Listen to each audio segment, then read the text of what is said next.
તો મારા 1 કપ રવામાંથી આટલા બધા ઘણા બધા મેંદુ વડા બનીને રેડી થઈ ગયા છે। તો મારી રેસીપી જરૂર તમે જોજો અને ઘરે ટ્રાય પણ કરજો। તો રવાના મેંદુ વડા બનાવવા માટે લઈ લીધું છે એક પેન, એમાં નાખશું તેલ। તેલને સારી રીતે ગરમ થવા દેવાનું છે। તેલ ગરમ થઈ ગયું છે, એમાં નાખી દેવાનું છે જીરું। જીરુંને સારી રીતે સાતળી લેવાનું છે।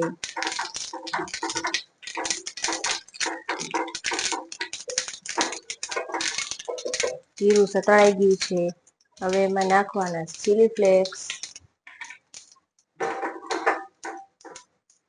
બધી વસ્તુ સારી રીતે સતળાઈ ગઈ છે, હવે એમાં નાખવાનું છે પાણી। આપણે 1 કપ સુધીની સામે 2 કપ જેટલું પાણી લેવાનું છે। હવે આમાં મરચીની પેસ્ટ નાખી દેવાની છે અને આ લીલા ધાણા નાખી દેવાના છે। બધું સારી રીતે ઉકાળી લેવાનું છે, બધા જ મસાલાને।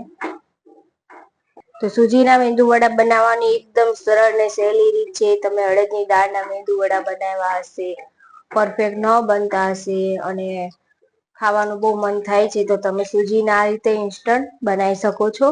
બહુ જ ઓછા સમયમાં તૈયાર થઈ જાય છે। આ આપણે સૂજી લઈ લીધી છે, જે મોટી આવે છે તે। 1 કપ લીધું છે સૂજી, એટલે 2 કપ જેટલું આપણે પાણી નાખ્યું છે। આ પાણી સરસ ઉકળી ગયું છે, હવે એમાં આપણે આ સૂજી એડ કરી દેવાની છે। બધી વસ્તુને સારી રીતે મિક્સ કરી લેશું। જ્યાં લગી બધું ડાર્ક ન થઈ જાય, એકદમ ઘાટું ન થઈ જાય, ત્યાં સુધી સરસ બધું મિક્સ કરતા રહેવાનું છે। સૂજી તો તરત જ બધું પાણી ચૂસી લેશે। ગેસની ફ્લેમ લો રાખીને સરસ બધું શેકી લેવાનું છે। હવે સ્વાદ પ્રમાણે મીઠું નાખવાનું છે।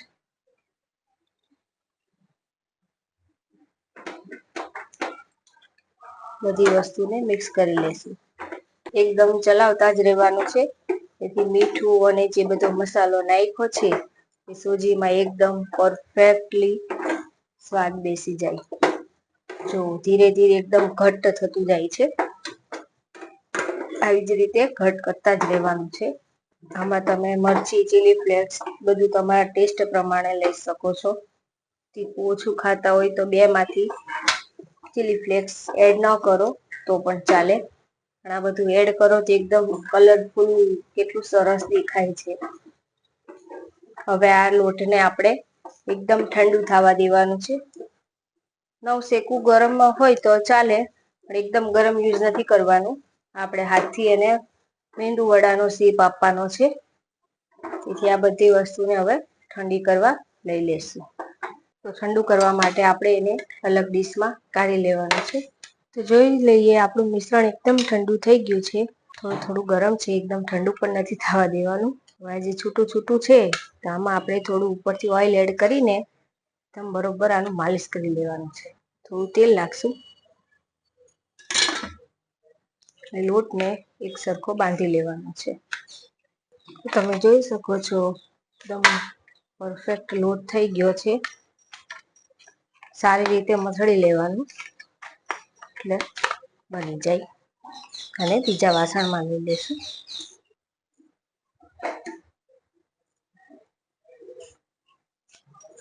લોટ આપણો એકદમ સરસ રેડી થઈ ગયો છે। હવે આને આપણે મેંદુ વડાનો શેપ આપી દેવાનો છે। તો હાથમાં થોડું તેલ લગાવી લેવાનું છે।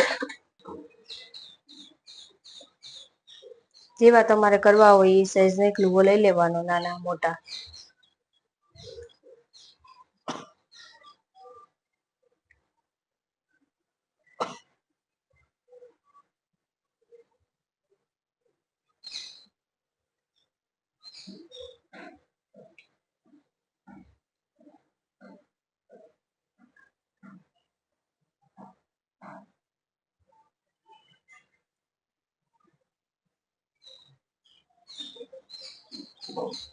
તમે જોઈ શકો છો, મારા મેંદુ વડાનો શેપ આવી ગયો છે। આ રીતે આપણે બધા તૈયાર કરી લેવાના છે। આ રીતે થોડી વાર હાથમાં મસળીને તમે વેલણની મદદથી પણ વચ્ચે હોલ કરી શકો છો. આ રીતે બધા તૈયાર કરી લેશું.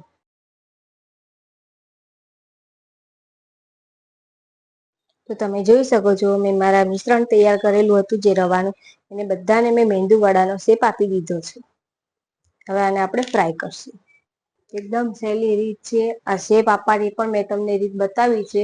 હવે એકદમ ફ્રાય કરવા માટે રેડી છે, તો આપણે તેલ મૂકી દઈશું. એમ તો આપણું આ જે મિશ્રણ છે એકદમ ચડી જ ગયેલું છે. આપણે ગરમ ઉકાળેલું પાણી કર્યું હતું અને એમાં આપણે રવો એડ કર્યો તો, એટલે અંદરથી કાચું રહેવાની તો જરાય સંભાવના રહેવાની જ નથી. બસ આ ઉપરથી ક્રિસ્પી થાય ને ગોલ્ડન બ્રાઉન થાય ત્યાં સુધી આને તળાવા દેવાનું છે.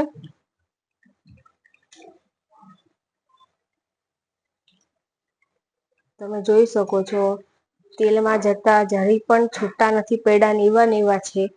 તો આને આપણે ગોલ્ડન બ્રાઉન એવા થાય ત્યાં સુધી આમ જ મીડિયમ ગેસ ઉપર તળી લેવાના છે.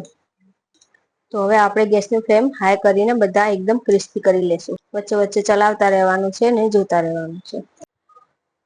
તો કેટલું ક્રિસ્પી થયું છે એ તમને બતાવી દઉં. છે ને, તમે જોઈ શકો છો. તો વરસાદના મોસમમાં આ રીતે તમે જરૂર બનાવીને ટ્રાય કરજો. જો અંદરથી એકદમ સોફ્ટ છે, તો ખાવાની એકદમ મજા આવી જાય તેવા મેંદુવડા બનીને તૈયાર થઈ ગયા છે ટમેટો કેચઅપ સાથે. તો મારા મેંદુવડા બનીને તૈયાર થઈ ગયા છે. જો મારી રેસીપી સારી લાગે તો લાઈક, શેર અને સબસ્ક્રાઈબ કરજો. તો મારા એક કપ રવામાંથી આટલા બધા ઘણા બધા મેંદુવડા બનીને રેડી થઈ ગયા છે.